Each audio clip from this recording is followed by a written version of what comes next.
Good morning, everyone, and welcome to day one of the Briggs & Veselka second annual Restaurant Bootcamp series, providing quick bites and takeaways to your doorsteps. Before we get started, I'd like to share a few housekeeping items for this event. This event will be recorded and available subsequently for reference. CPE will be offered to attendees, so in order to receive the CPE credit, there will be polling questions throughout the event that will require your attention and response. If you do not need CPE, your response to the polling questions are still encouraged for analysis. If you have any questions regarding your CPE, please email marketing@bvccpa.com. You are muted throughout the session, but please don't hesitate to submit questions to the panelists throughout the session. You can do so by using the Q&A section of the toolbar. And now, I am pleased to introduce to you your host for this event, Krista Jagnath, Audit Senior Manager at Briggs & Veselka and our Restaurant Practice Leader. Krista is a board member of the Greater Houston Restaurant Association and has passionately serviced this industry for the past 11 years. Welcome, Krista.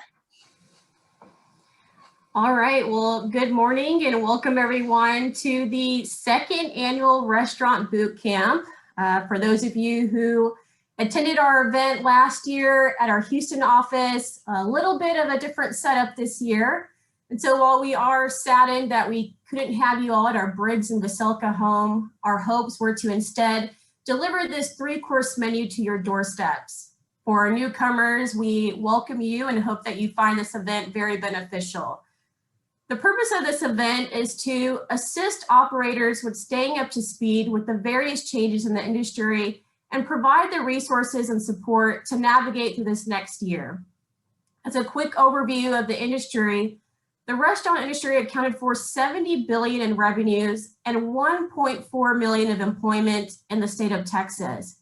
But during the pandemic, nearly 700,000 of those employees were let go and restaurant operations were managed with limited oversight. The pandemic has permanently changed how the food and beverage industry operates, with cashless payments, curbside pickup, and delivery becoming the new norm. As a result of these quick and drastic shifts, restaurants not only saw a massive increase in online orders, but also an increase in fraudulent behavior and risk. Many operators had no choice but to cut critical costs in order to stay afloat, which also meant more risk and exposure to their business. In today's session, our panelists will cover the latest updates on cybersecurity, maintaining controls and oversight with limited headcount, evaluating fraud risk, and the utilization of data analytics.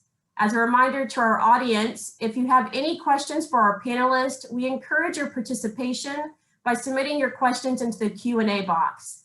So I'm pleased to go ahead and introduce to you your moderator for today's program, Noel Kirsch, who is the managing principal at Pathway Forensics, a subsidiary of Briggs & Veselka.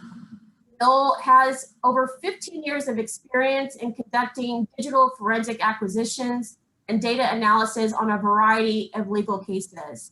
So welcome, Noel, and thank you so much for moderating the program for today. I know there's a lot to cover in the session today, so I'll go ahead and leave you to it to go ahead and introduce your panelists for today. Great. Thank you very much, Krista. And as Krista said, my name is Noel Kirsch. I'm the managing principal at Pathway Forensics. We are a subsidiary of Briggs & Veselka, and I'm certainly pleased to be able to be able to moderate this panel for you today.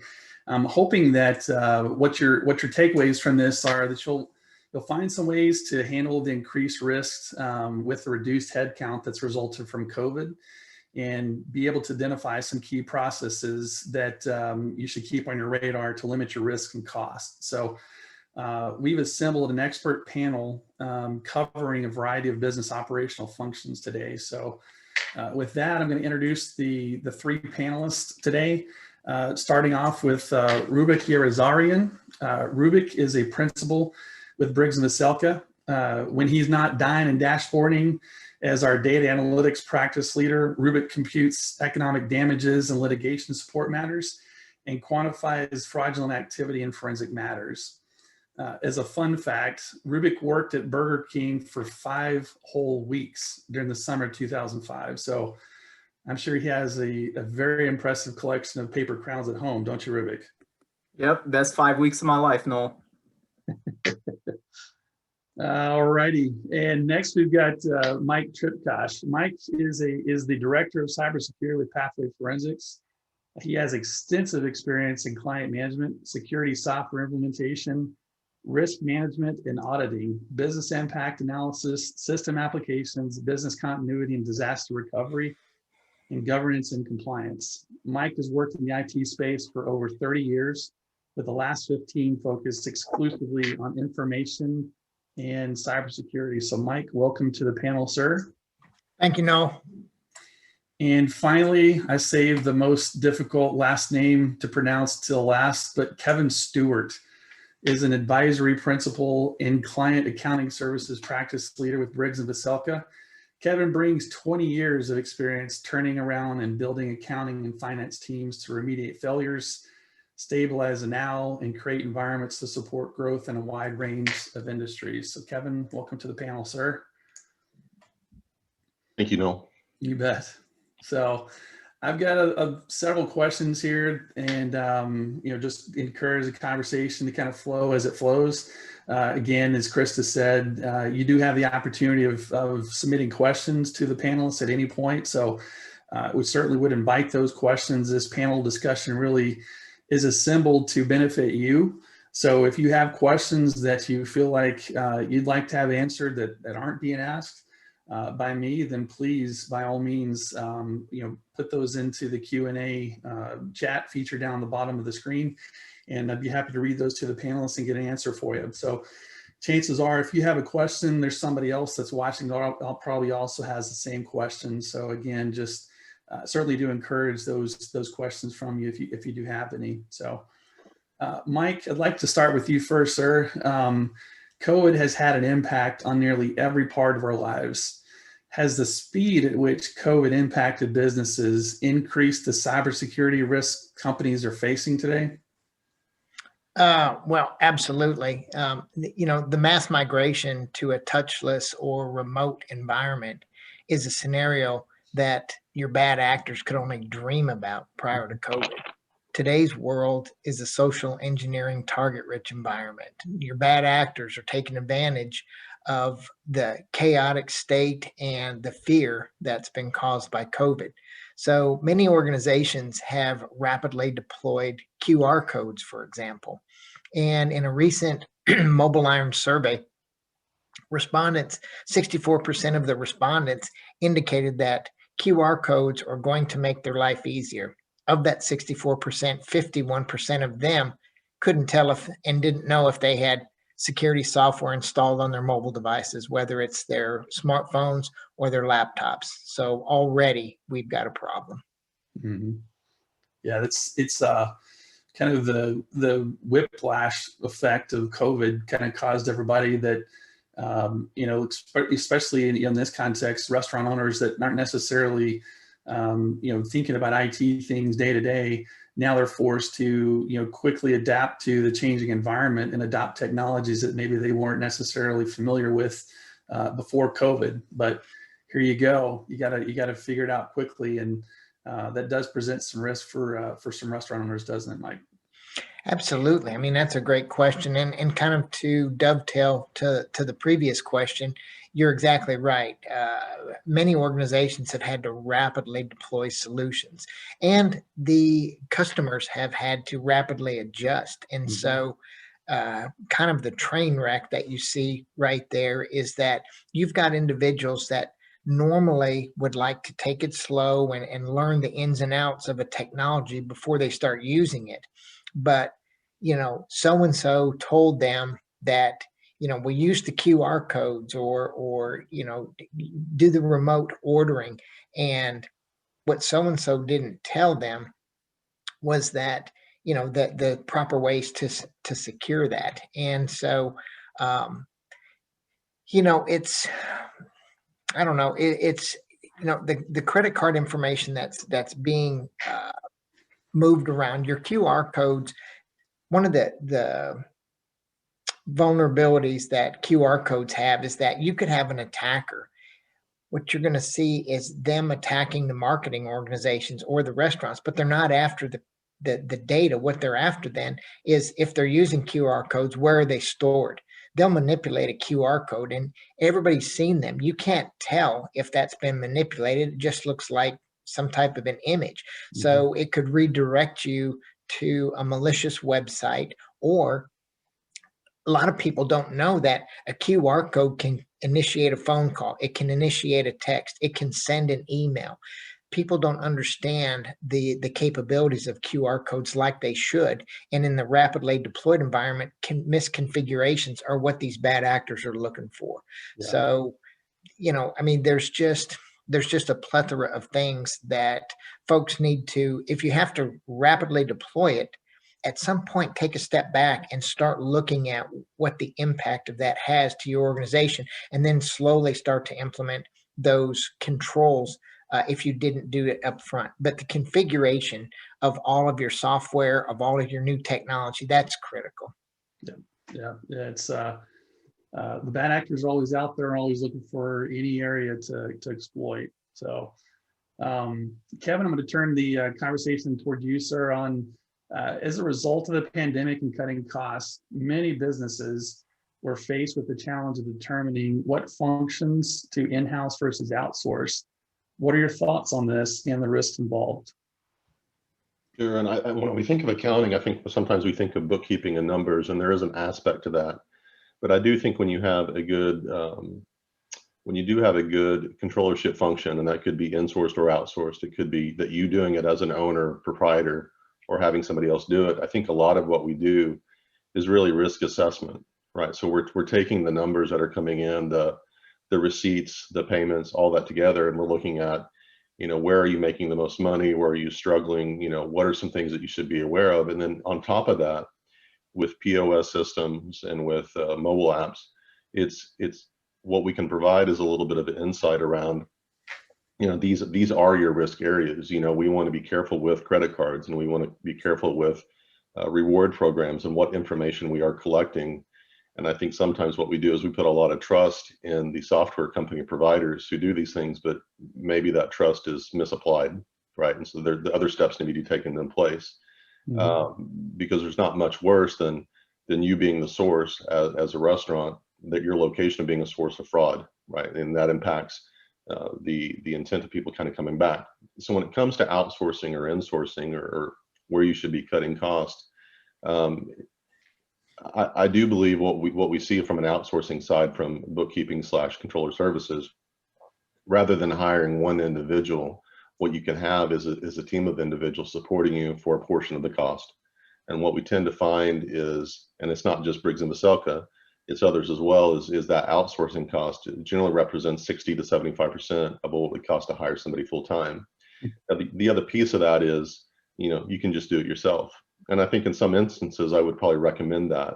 But once you get to a level of, I guess, where the inflection point comes of when you should consider hiring somebody or bringing somebody in, even from a cost savings or what's the right use of funds perspective, it's really kind of one of two things. It really comes time, or kind of the advice. Maybe you don't have the right expertise as it relates to, there's been a lot of shift in even dining space.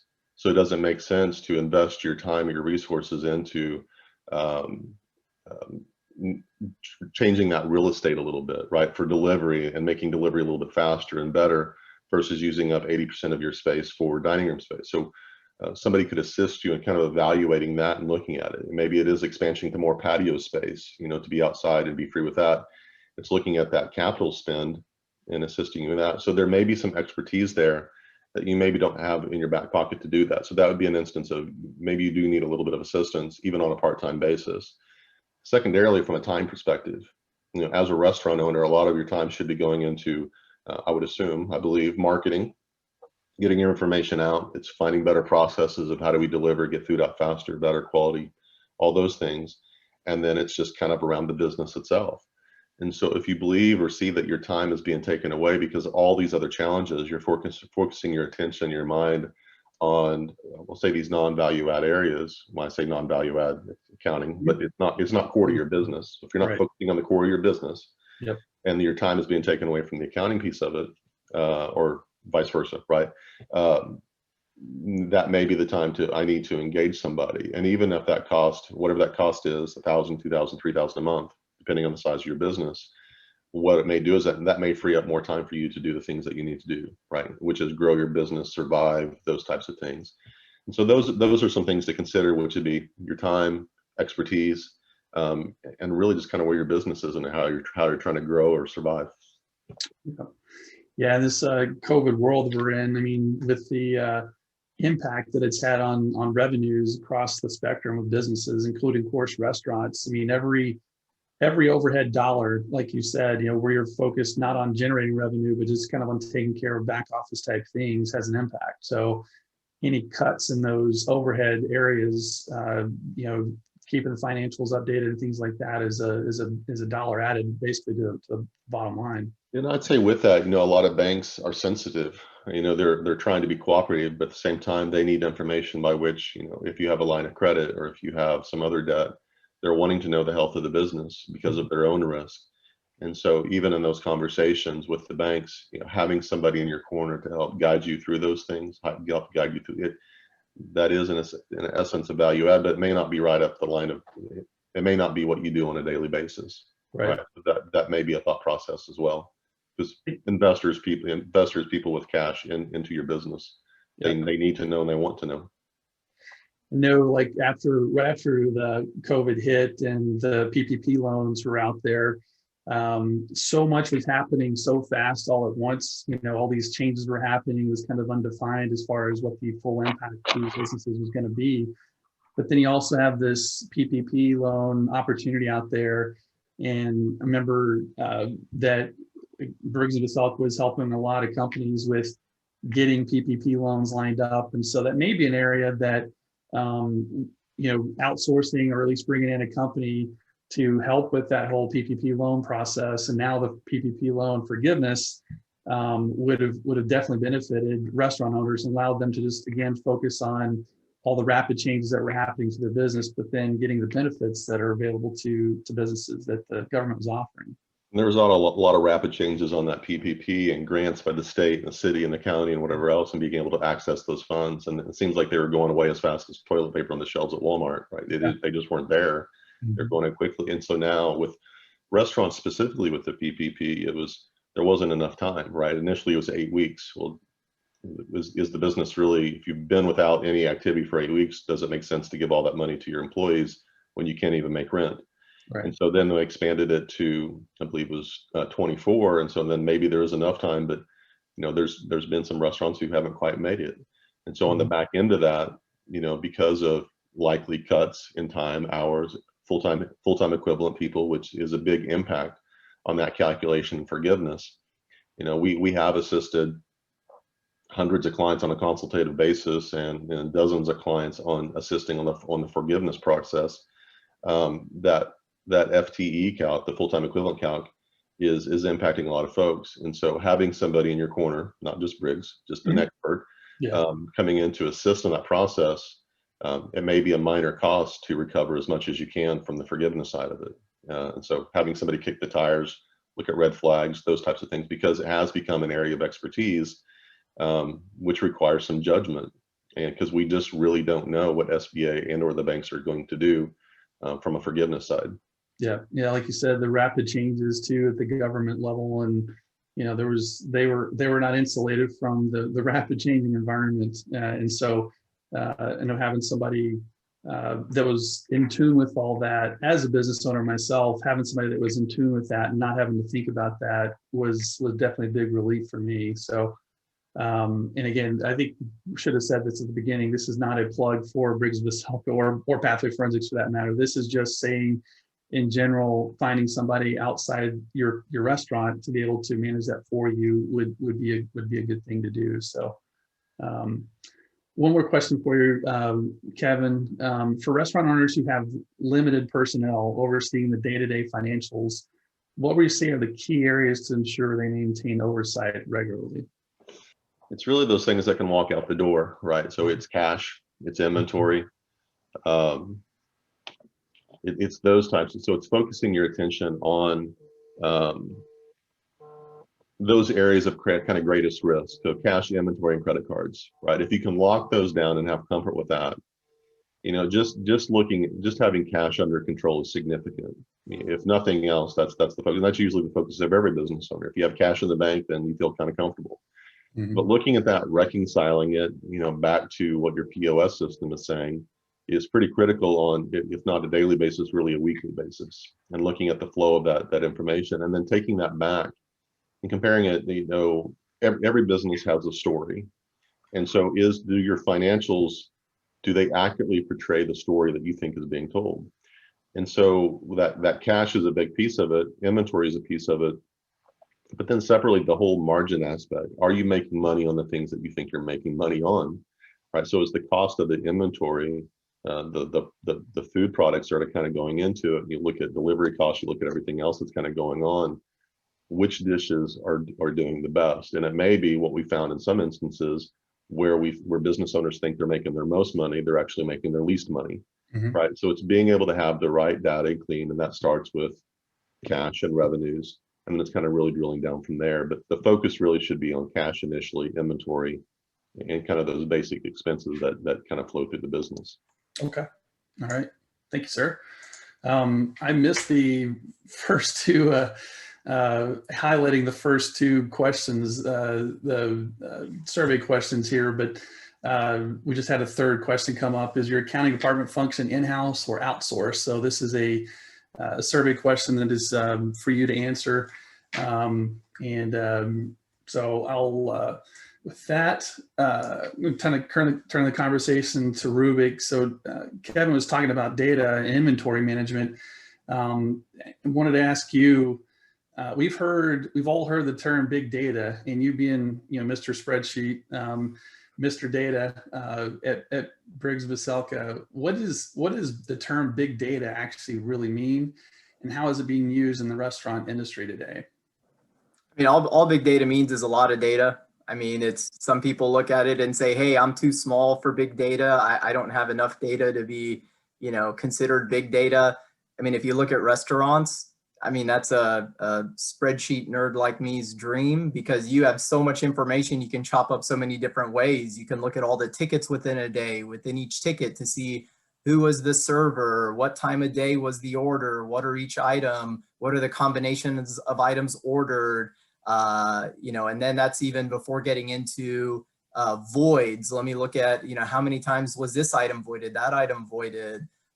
There's just so much information that you can utilize nowadays. Y'all mentioned the shift to online ordering. Now there's all this search engine optimization and Google Analytics, to where you want to find out, well, hey, how are people finding out about me? That's more data that you can look at and say, well, hey, if I'm spending marketing money, how do I figure out where I want to spend my money to yield results? And then once they're in your restaurant, hey, how do I make sure I optimize results there? And with all your data, you can look at that and look at past experience and say, hey, in the past on these specific shifts with this combination, this was where we made the most money. With these specific variables, this is where we didn't make as much money. Let's focus on that. We can keep making money in these situations. That's going to keep happening. But let's try to focus on these situations where we're not making money. And by having that data, you can look at it and take some action. And a lot of people think, oh wait, I see all these voids. We get calls from clients sometimes to say there's a lot of voids. I think it's fraud. How do I prosecute? It's like, slow down, y'all. It could be a training issue. It could be a system issue. Let's just focus on identifying the data first. Give us your data. Let's look at it. Let's find the specific instance and go from big data to one, tangible thing that we can walk you through and say, let's take this ticket and walk through. This is what's happening. Let's get an understanding of it to make sure that, you actually understand how your system is processing all your inputs, so you actually understand what your outputs are saying. So really, big data is just a term that, can sound scary to some people and may seem overwhelming, or, hey, it doesn't relate to me, but especially in the restaurant industry, it relates to everyone. Okay. Yeah, you mentioned fraud and detecting fraud, and how can a restaurant owner I guess what are the steps that a restaurant owner should take to kind of decide, are there signs that they can look at in the data and say, oh yeah, this looks like I need to call in somebody to take a closer look at this, or this is like you described, like, hey, this is a training issue and I just need to set this person down and walk them through so they can not have as many voids. Is there something that they should be looking for? Yeah, it's good to know your key performance indicators or KPIs. So if you know going in, hey, these are the things that I care about. You know, if I know that a void means that's potentially money walking out the door. You know, as Kevin mentioned earlier, the things that you care about the most are, you know, your cash and your inventory. So if I see some transaction being voided, that's potentially money that went in someone's pocket that is getting voided out of the system. So I wouldn't expect to receive that money from a customer. But you're going to have some normal expected amount of voids. So have some kind of baselines where, you know, hey, you know, it's worth my time looking into these voids when there's a void of a certain dollar amount or a void of a certain item. When someone voids that $100 bottle of wine, you know, hey, maybe that's something where we want to make sure, hey, what the heck happened here? You know, that's a lot of profit in that bottle of wine that now lost. Let's talk about what happened so we can prevent that going forward. You know, so really for a business is identifying what are those hot button issues that, you know, you care about that drive your bottom line, but then also that, you know, you can kind of show that you're keeping an eye on. You know, and voids is something that we get a lot of calls about, and it comes up all the time. And, you know, through having that, you know, if you have some kind of indicator that says, hey, we just had a void of an item over $100, and if you can show your employees, hey, I saw that, let's talk about it, then that might mitigate that situation going forward. Yeah, sometimes letting them know that you're watching to kind of sets them and makes them think twice before they hit that void button, you know, to, hey, wait a second, I don't have to explain this decision that I made to void this product or whatever. So Right. And especially, you know, and sometimes it's not only high dollar items, but, you know, other things. So, you know, you might expect, hey, during happy hour times, I'm going to have a lot of $5 wines or $5 draft beers. And if you see, you know, it may not be just voids, but it may be, hey, I'm looking at wait staff and I look and say, you know, I would expect to have 100 sales of a happy hour price beer for each of my wait staff during happy hour. But, you know, everyone's around, you know, 100, but then these two guys are at 20. What's happening here? So it's not just, you know, it's kind of not only looking at, well, what's the data telling me? What are the specific things I see in the data, but what don't I see?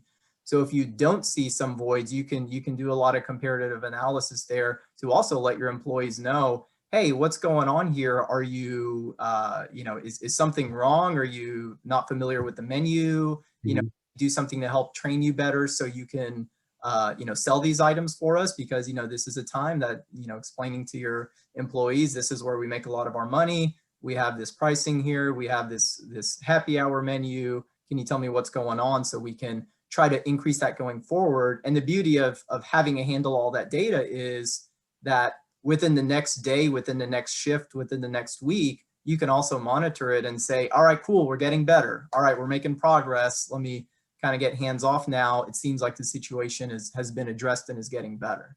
Hey, Ruby, how accessible is that data? And so when we talk about big data, I think sometimes we get caught up and I don't know how to pull those reports and look at it. How do I sort it, filter it, whatever else? Is that data, I think I know the answer, but I'm asking you because you're the expert, is how accessible is that data and how easily is it to be manipulated, you know?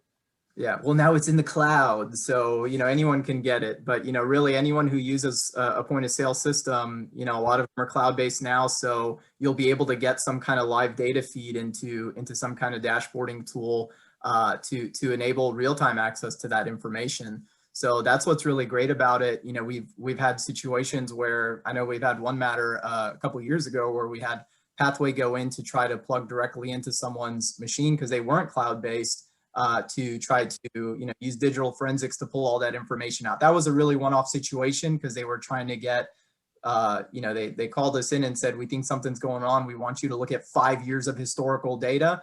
But if you're looking at it contemporaneously, you're going to get, you have live data and it's all in the cloud. So it's just a matter of figuring out how to plug that data into some kind of spreadsheet or dashboard And then, so you don't get lost in the sea of data, just pick a few things that you want to look at, pick a few things that really matter to you and start with that. And then you can always expand it from that point on. Yeah, that's a good question, Kevin. I think too, I mean, there's all these misconceptions about what is big data, and I think just naming exactly what kind of data are we even talking about. You're talking about the data that's coming out of the point of sale systems that is readily available. Are there products, off the shelf products, or that this data can feed into, that are designed to kind of crunch this data for restaurant owners, that they can just basically subscribe to have their data fed into so they can get these reports? Or how does that work, Rubik? Sure, yeah. And so, we've helped clients in the past with just setting up an initial dashboard, and what you use, it can really depend on how complicated you want it to be. We've done some that's just Microsoft Excel based. So keep it simple. You have Excel on your computer. You don't need something else. It just feeds into an Excel spreadsheet. It's not as pretty, but at the end of the day, it gets the job done. Microsoft Power BI is another one. That's a Microsoft suite tool that has some great dashboarding capabilities. And then a lot of people use Tableau as well. Different software, different capabilities. It's been around longer than, say, Power BI, but a lot of people have used that as well. So it really depends. The good thing now too is I feel like a lot of service providers are, if they haven't already, they're going to be moving towards having some kind of performance dashboard within their own system. So if you have a provider that is all your data is up in the cloud, then it's easy for them to say, okay, well, as an added benefit, let me provide some reporting functionality straight from here. The good thing with the dashboard, though, outside of your own service provider, is you can pull in data from different places. So if your payroll is in a different function, if your inventory is maintained separately, ideally it's within your same point of sale system, but if it's not, you might be pulling in data from different places, pull in some industry metrics if you have any restaurant industry data, to have that as a comparative baseline.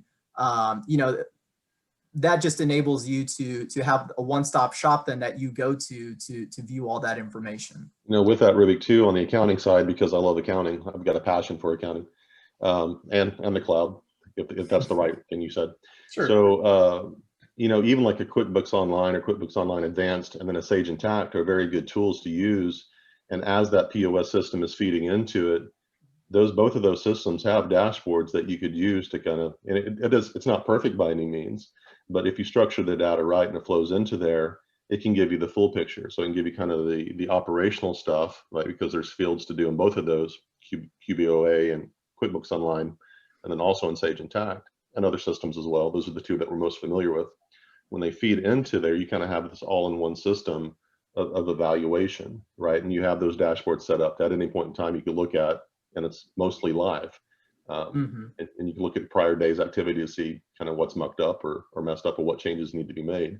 So there seems to be enough data out there, and even reasonably inexpensive tools, all-in-one tools, that really data analysis has become much easier. Oh, for sure. Yeah. I mean, it's so accessible. It's just a matter of having it and knowing what am I looking for, because it can be information overload. And I think that's what really scares a lot of people and makes them think, well, hey, this isn't for me. I'm not a Fortune 500 company, or I don't have 1,000 restaurant locations. Sure.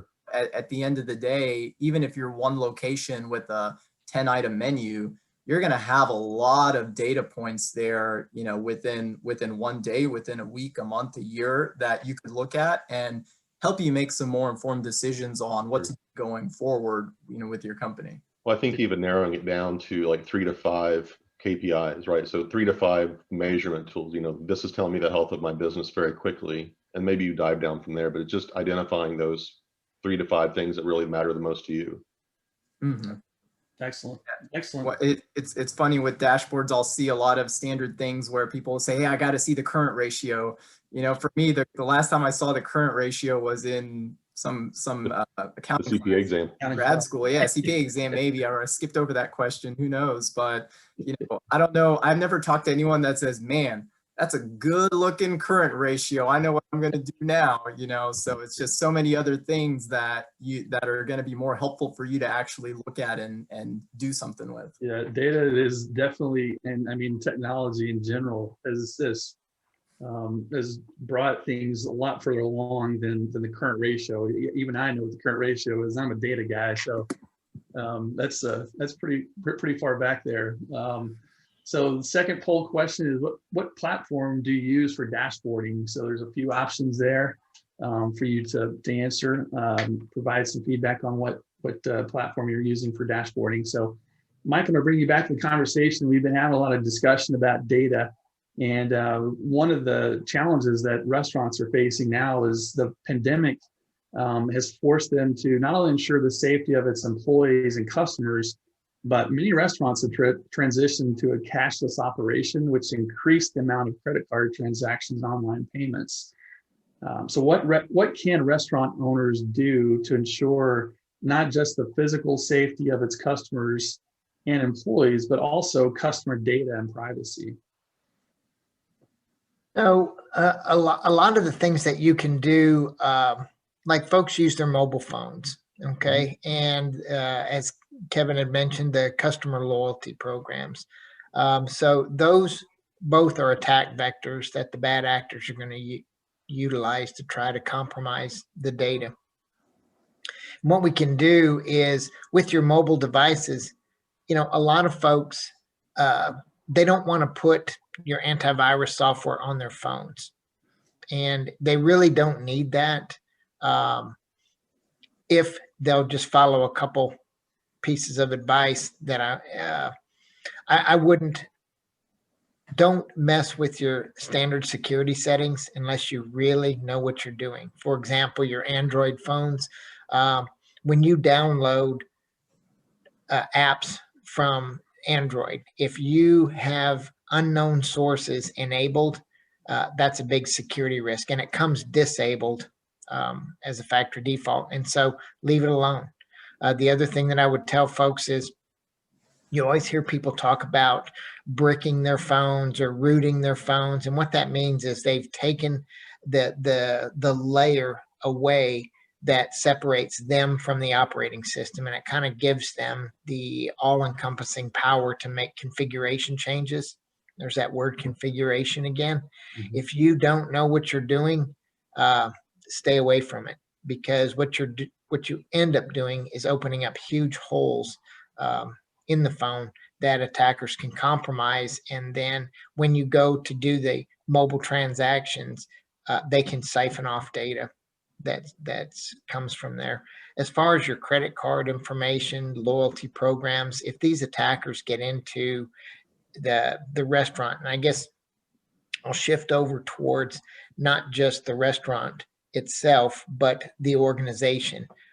You need to have proper protective measures in place to protect your data. If you take credit card information, you need to maintain compliance with PCI, payment card industry. And if you don't, you can lose the ability to accept, process credit card transactions. So there's a lot of protective measures that you can put into place at an organizational level. And I think just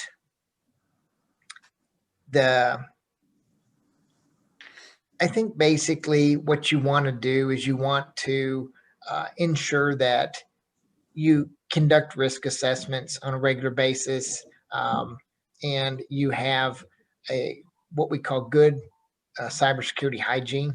Mm-hmm. And what that means is just there's some high level things that organizations can do to just ensure that their outward facing perimeter is in good shape. Can you give some examples of what those might be, Mike? Just kind of general, data security or cybersecurity hygiene.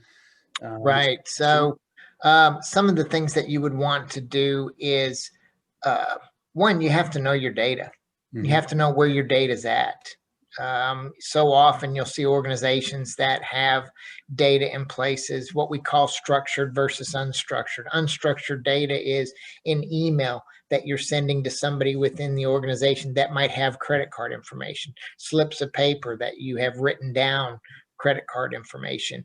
All of that stuff is bad news, and it's a bad habit. You want to maintain proper security awareness training. If I could tell organizations one thing that would have the biggest impact for the least amount of effort and cost, it would be security awareness training and having just a robust program. And a robust program can be anything from posters in the break room. As far as a restaurant goes, they could have contest amongst the servers about, maintaining good vigilance and having, proper habits that they want their employees to have around data security. You could have, like I said, posters, you could have contests, you could have newsletters, you could have, there's a ton of things that would constitute security awareness, but the key is keeping it in front of people. The more often that they see it, the more often they're reminded of it. And you want individuals to be able to speak to that as opposed to just checking a box on an annual attestation test. That's probably the biggest thing. The other things are more technical and has to do with your perimeter security, and those you would bring somebody in to evaluate. You doing a penetration test that kind of probes your perimeter like an attacker would. The other thing too that I would say is, and it's easy for business owners to do, is just go out and Google your business name. Go out and Google some things about your organization and see what's out there. A lot of times organizations don't really know what's out there about them, and they should do regular Google checks. I'll tell you this, from a personal perspective, I Google like half of my driver's license number. I Google, my name just on a regular basis just to see what's out there, because you'll be surprised what you'll find. Yeah. So Mike, one of the things you're talking about was kind of employee training. I spent 6.5 years at a very large retailer in the US. And when within that internal audit function there, what we found, and I thought this was interesting, I think it applies to this group here too, is when you evaluated shrink on so inventory loss, unexplained inventory loss on an annual basis at this retailer, there was a very direct correlation to employee engagement. Right? They would do employee engagement surveys on an annual basis. And when you got to those individual locations where shrink was, I won't even say a number because it's ridiculous how large it was, even from a percentage. But when you did that, you kind of compared that to big data, right? The data of engagement scores. Consistently, the stores with the highest level of shrink were the same ones that had the highest or lowest level of engagement. Yeah, so inversely proportional. So if employees aren't engaged in the process and the success of the business and the person next to them and the quality of their work, kind of all that combined from a soft skills perspective, emotional perspective of how engaged are you in the business, then there's going to be a lot more blind eyes turned or negligence, right? Because you're just not, you don't have you're not that good soldier with your scanning from a defensive driving or kind of all that together, right? Or you're not focused enough on what's around you to identify when something potentially could be wrong. So there is very much a human aspect to this that should be managed beyond training as well. I mean, that's a great point, Kevin, and I'm glad you brought it up, and I'm kind of embarrassed I didn't. But the relationship between the employees' buy-in to the overall success of the organization is key, and that is where your security awareness right now.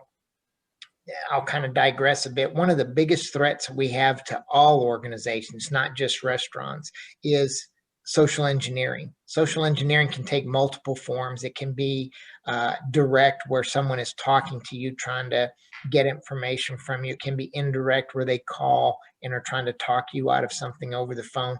Or the biggest one category is email phishing campaigns. They're trying to gather information about you or steal credentials or something. The reason I tell folks, go out and search yourself and try to find out what's out there. You would be shocked at the public information that's available about each individual. I can tell you right now that just just a mid-level hacker can take and build a profile about an individual with everything that's available to the public, where they could probably compromise that person as an individual. But you have to remember that hackers don't think as individuals, they think as major data sets, 10,000 emails instead of one person. And so for organizations to kind of just throw a wide net, what you want to do is your email phishing campaigns and start out. There's all kinds of industry data out there. We conduct email phishing campaigns for clients. And what we normally do is a baseline where we don't even tell the users when they've clicked the phishing email. That's your baseline. And it generally takes 3 versions or 3 iterations of that campaign for you to get your number down to at or below industry standards. And so, to kind of turn it now back to the question, Noel, those are all types of things that organizations can do, and huge impact, little effort. Yep. Yeah. The front line or the outer perimeter of security at any company, be it restaurant, be it any business at all, really are the people that are, receiving emails and, accessing the network and putting data on the network and so forth. So I think it's one of our poll questions related to communication around cybersecurity. That's why communication is so important, is to make sure that, everybody is bought into the process and they understand their role in defending the company against attacks. So, and that's also, coincidentally, probably the most difficult too, is to drive home those messages to people that aren't necessarily thinking about data security every single, when they get to work every day. That's not their main focus. I'll tell you something, Noel. When I was a CISO of a large healthcare company, Chief Information Security Officer, I had several people tell me, we put a poster up in the break room, and I wish I still had that poster, because I had multiple people tell me that was just something that was kind of the aha moment, the light bulb moment, where all it basically said was, we have to be vigilant and we have to be right every time. Attackers only have to be right once. Right.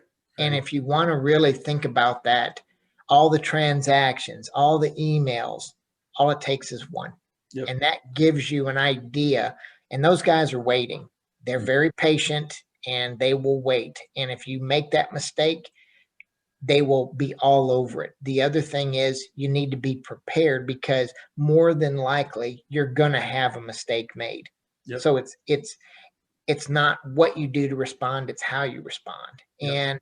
And, having an incident response plan, being ready for something, having drills where you exercise your plans, that's also very important. And you might think, well, that wouldn't need to be done at a restaurant. It needs to be done. Any organization that has to deal with regulatory compliance, it needs to be done. Yep. I think I'm a small town guy. I grew up in a town of 900 people, and squirrels were a pain in the rear, right? But they spent their entire life trying to figure out how to get to the bird feeder. And my parents and I spent maybe 30 minutes a week trying to figure out how to stop the squirrel from getting to the bird feeder. Hackers' entire life and existence is like that squirrel trying to get to the bird feeder. It's a great analogy. And our life is just, we're trying to mitigate it, but it's not 100% of our time. We're just trying to have a business. Yep.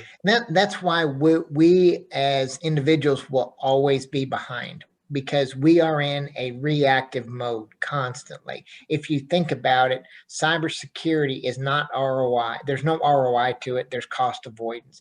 But the main thing is businesses only think about it as either after it happens or what do we have to do to barely get by. Whereas the attacker is constantly, like you said, that's the squirrel out there. And he's always thinking about, how can I do better to get in? Organizations don't have the time or the resources to spend that kind of effort to finding all the gaps and mitigating all of that. So that's why your incident response plan should tie into your security awareness program, and all of it. All those components make up a robust cyber program. Yep. Yeah, it's a combination of things. It's not just one thing. So one more question, Mike, before we move on. But when a user has written down their login information, like their username and password to log into the network, Do you recommend they put that sticky on their monitor or on their desktop to be most secure? What I recommend is have a T-shirt made and Okay, just have good. it on the front of the T-shirt, and That's that way it's always with you.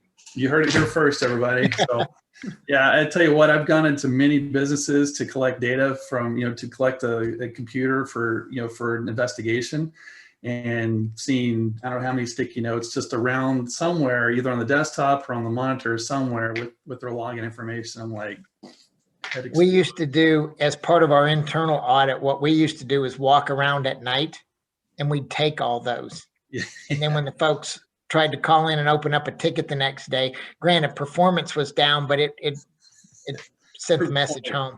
Yeah. Very good. Kevin and Rubik, we've got about 6 minutes left, but I got one question. You guys can both chime in on this, but we kind of talked a little bit about inventory management, and during these times, especially, it's become very difficult for many restaurants that are navigating through the uncertainties of tomorrow. With a vast majority of food sales that are going through to-go and delivery services, what are some advice that you can provide in reducing spoilage and waste?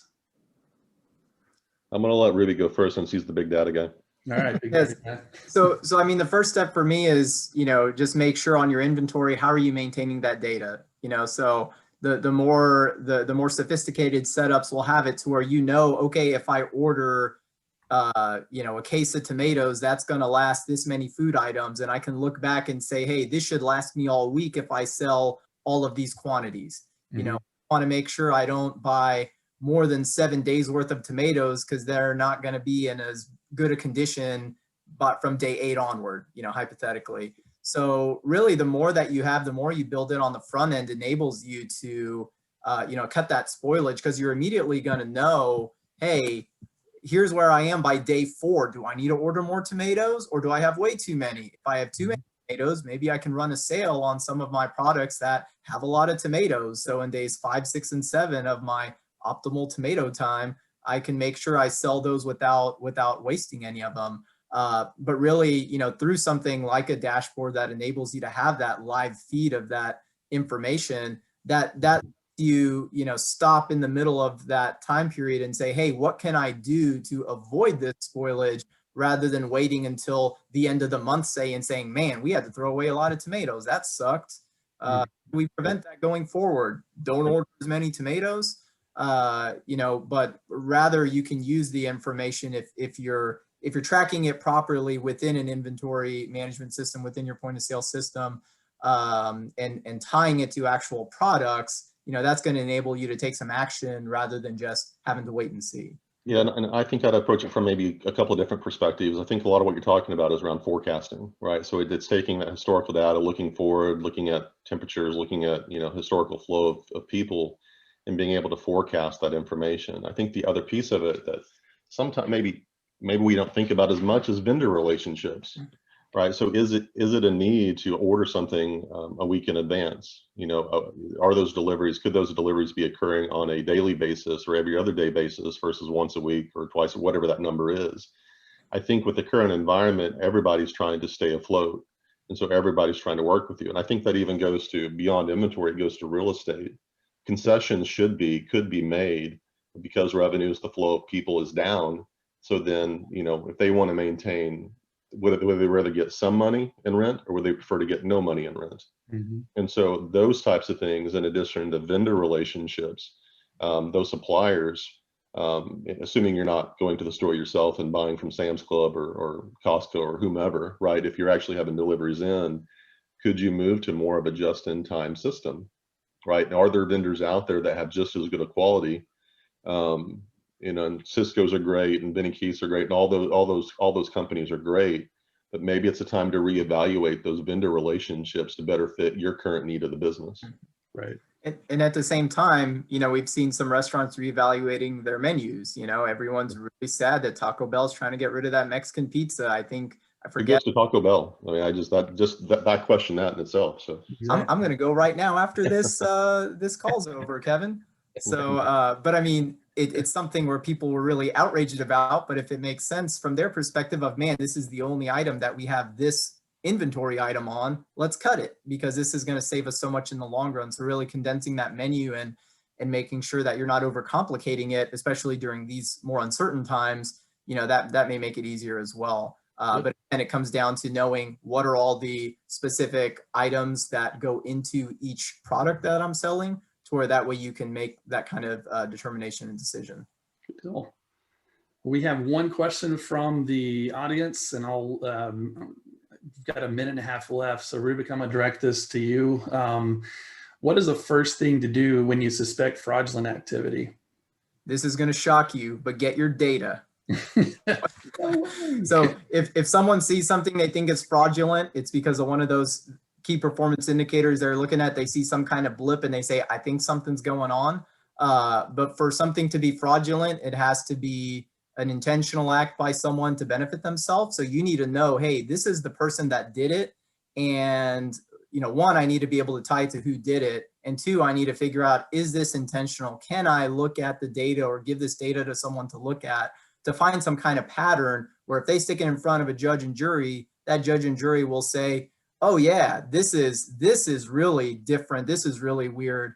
And, you know, really with having the data and having a couple days to look through it, you know, we can go through those scenarios to say, okay, for it to be fraudulent, these characteristics would have to occur. If it's just some kind of error or whatever, these are the things that you need to do to make sure it's not just an error.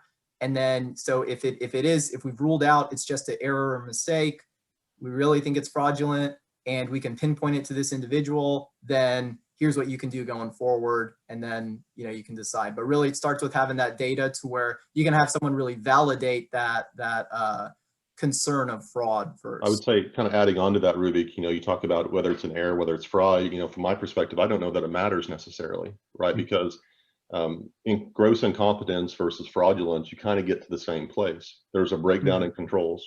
Why was there a breakdown in controls? All right, because we didn't have the right control in place, because we did not have the right monitoring in place.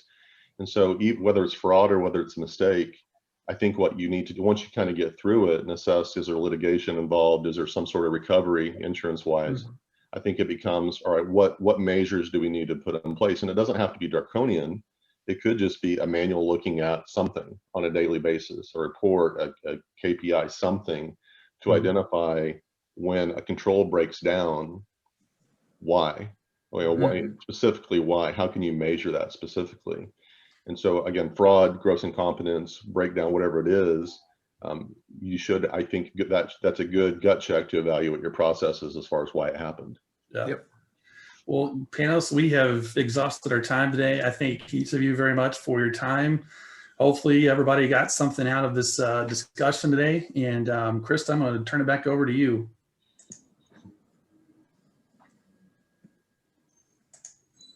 All right, well, thanks so much to Noel and to our panelists. Definitely really good discussion and things to think about. So as we wrap up our day one session, I wanted to remind you all that day two of our restaurant boot camp will begin tomorrow at the same time. Tomorrow's session will cover takeaways from restaurants who mean business. And so we are very fortunate to have 4 of Houston's top restaurant operators on our panel to share their experiences, lessons learned, and strategies throughout the pandemic. So if you're like Rubik and you're wondering why Taco Bell eliminated some of their menu options, you can actually ask our panelists themselves. We have Ollie Denani, who is the owner of Taco Bell, and who will be present. So if you haven't yet registered for tomorrow's session, it's not too late to register, and definitely not a panel that you're going to want to miss. So until tomorrow, I hope you all stay safe and have a wonderful rest of your day. Thanks so much.